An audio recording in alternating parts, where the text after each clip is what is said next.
Job లేక ఇబ్బంది పడుతున్నారా? అయితే మెడికల్ కోడింగ్ మీకు మంచి ఆప్షన్. వెంటనే కాల్ చేసి కోర్సులో జాయిన్ అవ్వండి. నమస్తే రమగారు. నమస్తే జయ.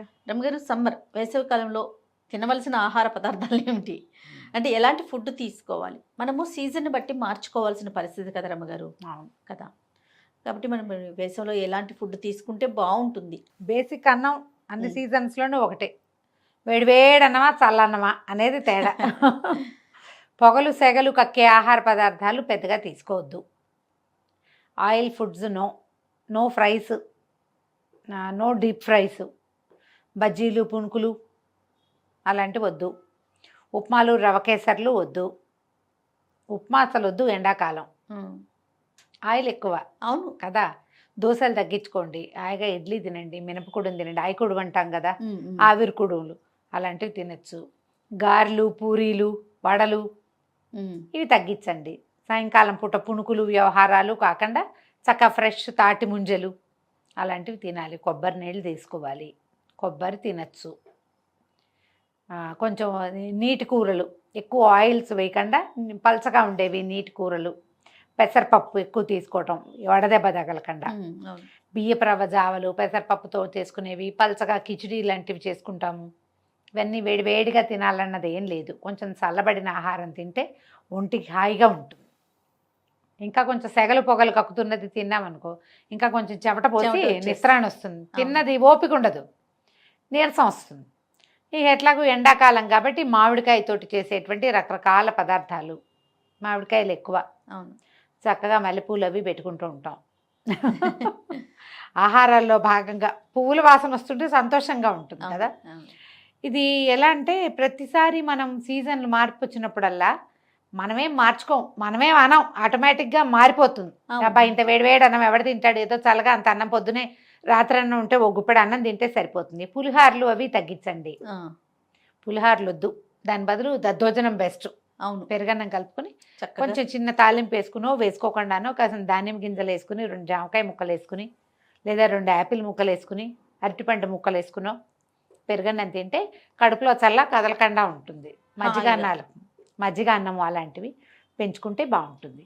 ఈ చింతపండు వ్యవహారం కొంచెం తగ్గించుకుని మామిడికాయ పులుపుని యాడ్ చేసుకోండి. ఇప్పుడు రసం అది పెట్టుకున్నాం అనుకోండి రమ్మగారు, చింతపండుకు బదులు మామిడికాయ రసం, పచ్చి మామిడికాయ రసం చాలా బాగుంటుంది. మామిడికాయ చారు ఎలా చేసుకోవాలో మన ఛానల్లో ఉంది, వెతకండి. పచ్చి మామిడికాయ రసం బాగుంటుంది, హాయిగా ఉంటుంది అన్నంలో తినడానికి. తోతాపూరి మామిడికాయలు అయితే బెస్ట్. ఇప్పుడు వస్తాయి అంటారా? ఇంకొక 15 రోజులు పోతే వచ్చేస్తాయి. తర్వాత ఏమో కొంచెం జావలు తాగటం, బియ్యపు రవ్వ జావని, తర్వాత జొన్న గట్కని, తర్వాత రాగి మాల్ట్ మామూలుగా రాగిపిండి, పచ్చి రాగిపిండి అయినా సరే శుభ్రంగా ఉడకబెట్టుకోండి. నేను ఒక మంచి మెథడ్ చెప్తా. పచ్చిదే రాగిపిండి, మనం మాల్ట్ చేసింది కాదు, రాగులు పట్టించాం లేదా బజార్ నుంచి తెచ్చుకున్నాం రాగిపిండి, రాత్రి నీళ్ళల్లో పోసి కలిపి పక్కన పెట్టండి. తెల్లారేసరికి కొంచెం పులుస్తుంది, అది ఉడికించుకోండి. దాంట్లో మజ్జిగ ఉప్పు వేసుకోండి. ఎక్సలెంట్గా అద్భుతమైన probiotic, iron rich, copper rich, అది కాల్షియము చల్లగాను ఉంటుంది. సూపర్. అది చల్లారాక తీసుకోవటమే. పొద్దున్నే లేవగానే ఉడకబెట్టి పక్కన పెట్టేసామంటే దాన్ని కాస్త మజ్జిగ పోసి పలచం చేసుకోండి, హాయిగా ఉప్పు వేసుకుని తాగండి.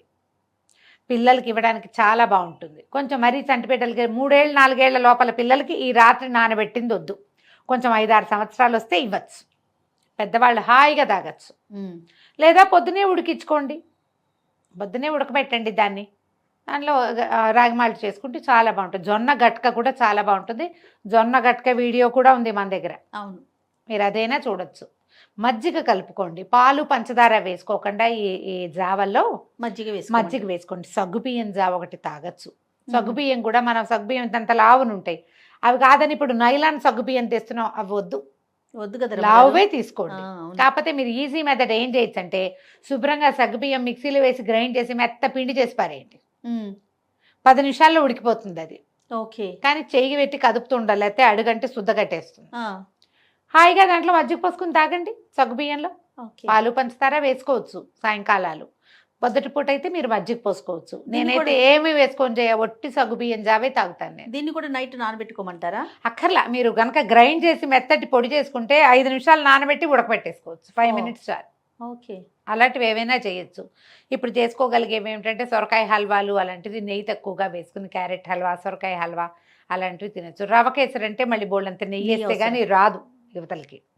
కీరా లాంటివి తినండి. పచ్చి ఉల్లిపాయ ఒకటి తినొచ్చు. ఎండాకాలం బయటికి వెళ్ళేటప్పుడు పొద్దున కాస్త మజ్జిగ అన్నం తిని వెళ్ళండి. అన్నం తినకుండా బయటికి వెళ్ళొద్దు, తినకుండా వెళ్ళొద్దు. మంచి నీళ్ళు తప్పకుండా క్యారీ చేయండి. ఓ గొడుగు అవి క్యారీ చేయండి.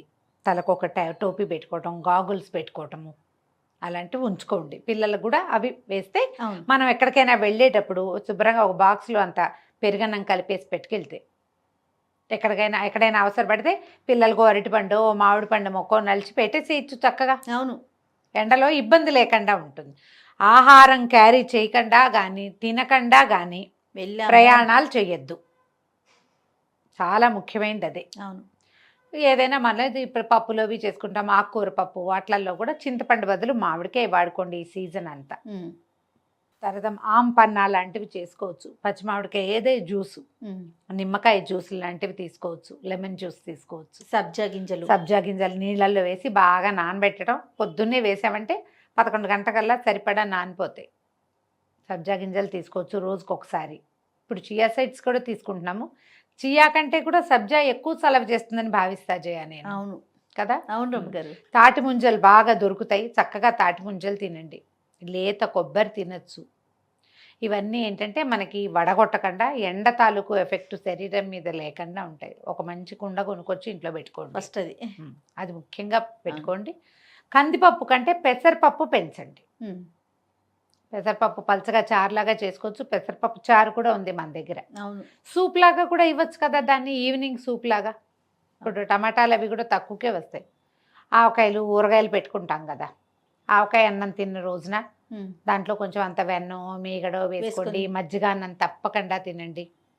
ఈ ముంజలు తిన్న రోజున ఆవకాయ తింటే ముంజల వల్ల వచ్చే కడుపులో నొప్పి రాకుండా ఉంటుంది. కొంతమందికి సూట్ కాదు కదా, ఆవకాయ తినాలి. మామిడి పళ్ళు ఈ సీజన్లో ధారాళంగా దొరుకుతాయి. చక్కగా మామిడి పళ్ళు సీజన్లో దొరికినంత కాలము తినండి. మరీ పసిపిల్లలు ఉంటే గనక ఖర్జూరాలు లాంటివి ఏమైనా కొట్టి, ఎండు ఖర్జూరం నీటిలో వేసామనుకో, ఆ నీళ్ళు ఇస్తే పిల్లలకి వడగొట్టకుండా ఉంటుంది. దాహం తీరుతుంది. సాధ్యమైనంత బయట తినద్దు. మీరు ఈ బయట ఫుడ్స్లో ఎక్కువగా ఆయిల్స్ ఉంటాయి. యూజ్డ్ ఆయిల్స్ ఉండే అవకాశం ఉంది. నిల్వ ఉండటం కోసం ఎక్కువసేపు ఉండటం కోసం ఆయిల్ ఎక్కువ పడుతుంది. ఆ నూనె కూడా వాళ్ళు యూజ్డ్ ఆయిల్ వేస్తారేమో మీకు తెలియదు. నూనె తగిలిందంటే దాహం పెరిగిపోతుంది. దాహం వేసిందంటే అన్నం తగ్గిపోతుంది. ఆహారం తగ్గితే ఆటోమేటిక్గా నీరసం వస్తుంది కదా. సాధ్యమైనంత అన్నం తినండి. ఒకవేళ చపాతీలు, గోధుమ రొట్టెలు అలవాటు ఉన్న వాళ్ళు దాంతోపాటు కొంచెం మజ్జిగ అన్నాన్ని యాడ్ చేసుకోండి. పెరుగు పెంచితే ఎంత పెరుగు మజ్జిగ ఇంటేక్ ఎంత ఎక్కువ తీసుకుంటే అంత మంచిది. జాగ్రత్తగా ఉండటమే ఎండాకాలం. అంతే. ఇక నుంచి మొదలుపెట్టి ఈ 4 నెలలు కదా. పచ్చి పులుసు చెప్పలేదు రమ్మగారు. ఇప్పుడు చింతపండు పచ్చి పులుసు, ఉల్లిపాయలు వేసి పచ్చి పులుసు చేసుకుంటాం కదా. నువ్వుల పచ్చి పులుసులు అవి కూడా చేస్తారు జయ తెలంగాణలో కదా. తీసుకొస్తుంది రమ్మగారు. నువ్వుల పచ్చి పులుసు అలాంటిది కూడా ఏదైనా. మేము మెంతి మజ్జిగలు ఎక్కువ చేసుకుంటాం. మజ్జిగ చిలికి పలచక దాంట్లో తాలింపు వేసుకోవటం. ఓకే. మెంతి మజ్జిగ అంటాం. అది చేయొచ్చు. తర్వాత ఏమో రైతాలు ఎక్కువ తినండి. కీరలతోటి వాటితోటి చేసుకునేవి. పచ్చి పులుసు చేసుకుంటే ప్రాణం హాయిగా ఉంటుంది. అవును. మేము వంకాయ పచ్చి పులుసు కూడా చేస్తాం. వంకాయ కాల్చి దాన్ని పిసికేసి అందులో చింతపండు గుజ్జు వేసుకోవటం, బాగా ఎన్ని పచ్చిమిరపకాయలు వేసి కొంచెం బెల్లం వేసి తాలింపు పెట్టుకుంటాం. ఓకే. ఏ రకమైన పచ్చి పులుసులైనా తీసుకోండి. అవన్నీ కూడా మీకు చలవ చేస్తాయి. ఈ పచ్చి పులుసులో 2 అరటిపళ్ళు వేస్తే చక్కగా గుజ్జు వస్తుంది బాగా. ఉప్పు కారం బాగా పడతాయి కదా. అరటిపండు తీపేం తెలీదు. అవునా. చింతపండు అరటిపండు అదే కాంబినేషన్. ఇక మీకు దసరా మన ఉగాది పండగ వచ్చిందంటే ఇక చల్లటి పదార్థాల్లోకి షిఫ్ట్ అయిపోండి అంతే. కానీ ఇది ఫ్రిడ్జ్లో ఉండే పదార్థాలుగా మాత్రం భావించకండి. చల్లగా అంటే రూమ్ టెంపరేచర్లో ఉండేలాగా అతి చల్లటి పదార్థాలు తీసుకోకండి. జాగ్రత్తగా ఉండటమే. ఈ 4 నెలలు జాగ్రత్త పడ్డా అంటే మళ్ళీ వర్షాలు వచ్చేస్తాయి. రైట్ రమ్ గారు. నమస్తే. నమస్తే.